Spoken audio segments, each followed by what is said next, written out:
নমস্কার, সবাই কেমন আছেন? আশা করি সবাই খুব ভালো আছেন, আমিও খুব ভালো আছি। তো চলুন প্রতিদিনের মতো আজকের ব্লগটা এখন থেকে শুরু করছি। আজকে শনিবার আর আজকে সকাল থেকে প্রচুর ব্যস্ততা। আজকে বড় বাবার বার যে, আজকে বার করতে যাব, মানে পূজা দিতে যাব। তো সেই পুরানো মন্দিরে এর আগে আপনাদেরকে অনেকবার আমি ওখানে নিয়ে গিয়েছিলাম। তবে সকালবেলা কয়েকটা কাজ খুব চোখে ঠেকছিল, যেগুলো হচ্ছে এটা আমি করছি। আসলে এই ডালগুলো না বাড়ন্ত হয়ে গিয়েছিল, বাড়িতেই ছিল কিন্তু ডিবেতে ভরা হয়নি। সকালবেলা আমার রুটি তরকারি সব বানানো হয়ে গেছে, তারপরে টুকটাক কাজগুলো ভাবলাম সেরে ফেলি। কয়েকটা কাচাকুচি করে নিলাম, তারপরে ডালগুলো ভরে নিলাম। নিমকির বয়ামটাও খালি হয়েছিল, সেটাও ভরে নিচ্ছি। আসলে অম্বুবাচী পড়ে যাবে তো গতকাল থেকে, তাই আছে একটু কাচাকুচিও করে নিলাম। চলুন, এগুলো মোটামুটি আমার কাজ কমপ্লিট হয়ে গেলেই আমি ঘরটা একটু গুছিয়ে নেব, তারপরে স্নান সেরেই পুজোয় বসবো। আজকে যেহেতু পুজোর আবার জোগাড় জাতির ব্যাপার আছে, তাই একটু তো সময় লাগবে।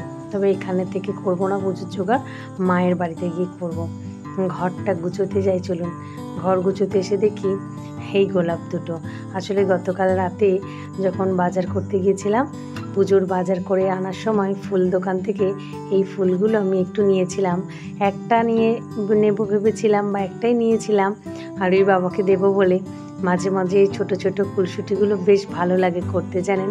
তবে দোকানদার বলল, ছোট ছোট ফুল তো বৌদি, আরও 2-3টে নিয়ে নিন। তো বলে উনি আমাকে ইচ্ছে করে এই ফুলগুলো দিয়ে দিয়েছিলেন।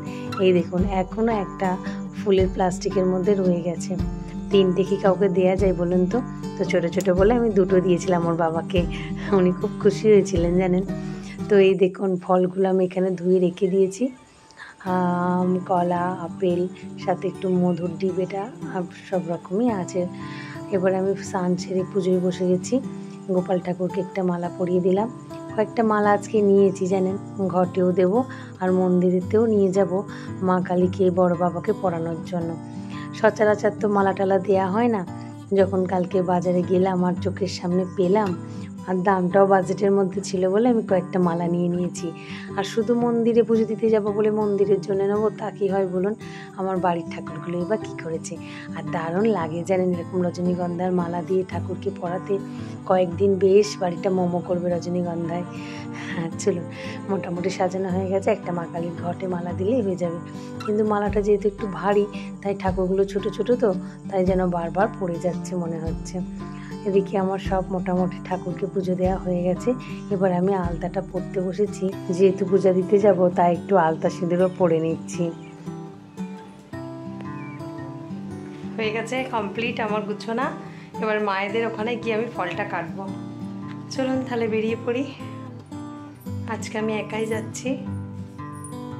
মন্দিরেও চলে আসলাম, পূজা টুজা সেরে তারপরে আমি আবার যাব পিসির বাড়ি। আজকে তো পিসিদের ওখানে প্রচুর বড় করে খাওয়া দাওয়ার অনুষ্ঠান। গতকাল যে পুজোটা হয়েছিল, তারই আজকে বাবার নামে ভোগ বিতরণ করা হবে। তো এই দেখুন, আমি পূজা সেরেই বাড়িতে এসে একটু প্রসাদ মুখে দিয়ে আর সবাইকে বিলিয়ে দিয়ে আর চলে এসেছি এখানে। সেই ভোর রাত থেকে রান্না হচ্ছে, জানেন। এই দেখুন, কতগুলো কড়া বসেছে, ওভেন বসেছে, আর এখানে কত খাবার বানানো রেডি।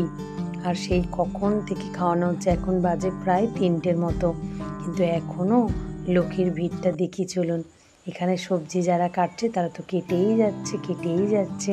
একটা লাবড়া তরকারি আছে, সাথে খিচুড়ি ভোগ। তবে অবশ্যই এটা কিন্তু গোবিন্দ চালের খিচুড়ি, জানেন। আর সাথে বোঁদে আর চাটনি। চলুন, এই লোকের ভিড়টা দেখুন একবার। এখন বাজে প্রায় 3টে। চলুন, এই ভিড় ঠেলে আমি বাড়ির দিকে যাই পিসিদের। মানে দেখেও এত ভালো লাগছে যে বাল্যভোজনটা, যে মানে মানুষের সেই সকাল থেকে প্রায় 10টা থেকে শুরু হয়েছে এই খাওয়ানো দাওয়ানোটা। তো এখনও যে এত মানুষের ভিড় সমাগম, মানে দেখেই চোখ জুড়িয়ে যাচ্ছে। যারা আজকে এই অনুষ্ঠানটার আয়োজন করেছেন তারা যেন আজকে ধন্য। নিজেদেরকে মনে হচ্ছে আমরা সাকসেস, মানে কি বলবো, আমরা যেরকমটি চেয়েছিলাম তেমনটি যেন নরনারায়ণ সেবা দিতে পারছি। আর দেখুন, এখানে ক্যাটারিং করছে যারা, তারা কিন্তু সম্পূর্ণ মেয়ে। এখানে মেয়েরাই ক্যাটারিং করে, তবে ছেলেরাও অনেক আছে যারা সাহায্য করে। এই যেমন খিচুড়িগুলো ধরে ধরে নিয়ে আসা। তবে এটা প্রতি বছরই এরকম আমি দেখে আসছি যে মেয়েরাই ক্যাটারিং করে। চলুন, পিসিদের বাড়ির গলিটা চলে এসেছি। আগে একটু বাড়িতে আসি, তারপরে ভোগ খেতে যাব।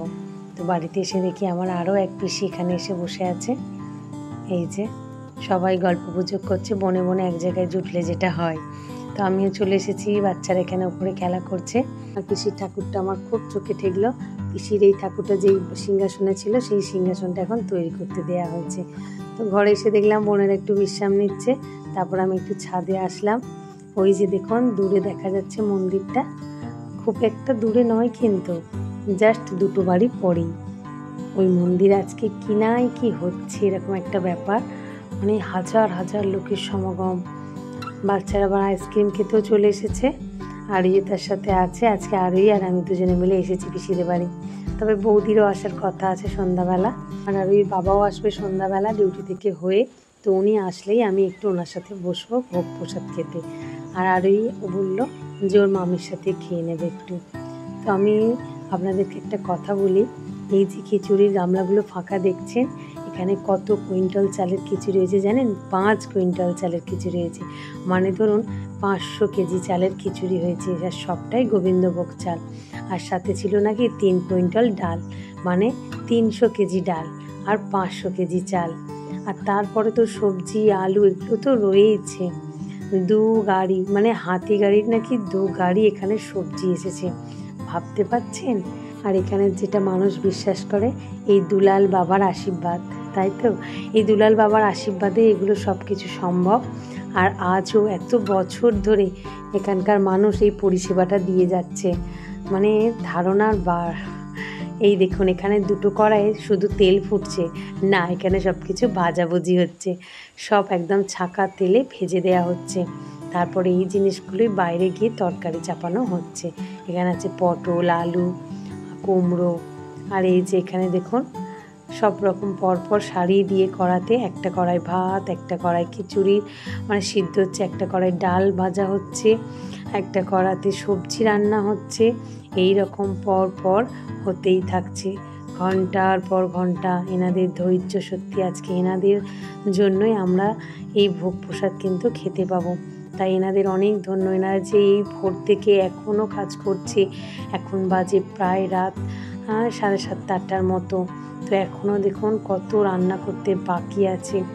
অন্ধকার হয়ে গেছে চারিদিকটা, এখনও কিন্তু মানুষের সমাগম কমেনি, এখনও সবাই ভোগ প্রসাদ খাচ্ছে।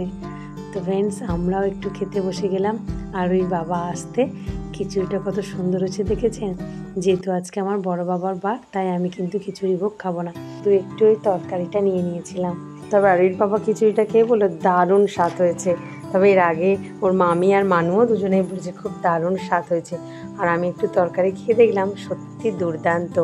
খিচুড়িটা ঠাকুরের ভোগ বলে না, সত্যিই সুন্দর হয়েছে। চলুন খাওয়া দাওয়া শেষ করে পিসির বাড়িতে একটু ঢুকেছিলাম, তারপরে পিসিদেরকে আসছি টাটা বলে বাড়ি চলে আসলাম। আজকে যেহেতু শনিবার, বাড়িতেই আরতির কথাটা বারবার মনে পড়ছিল যে কখন গিয়ে আমি আরতিটা করব মাকে। চলুন শুরু করে দিয়েছি আরতি। আজকের ভিডিওটা তাহলে এখানে শেষ করছি। আগামীকাল একটি নতুন ব্লগে আপনাদের সাথে আমার আবারও দেখা হবে। তো সবাই সুস্থ থাকবেন, ভালো থাকবেন, সবাইকে ভালো রাখবেন। আর ব্লগটা কেমন লাগলো অবশ্যই আমাকে কমেন্টে জানাবেন। আর যদি ভিডিওটা ভালো লেগে থাকে তাহলে একটা লাইক, সাবস্ক্রাইব দিয়ে পাশে থাকবেন। চলো টাটা।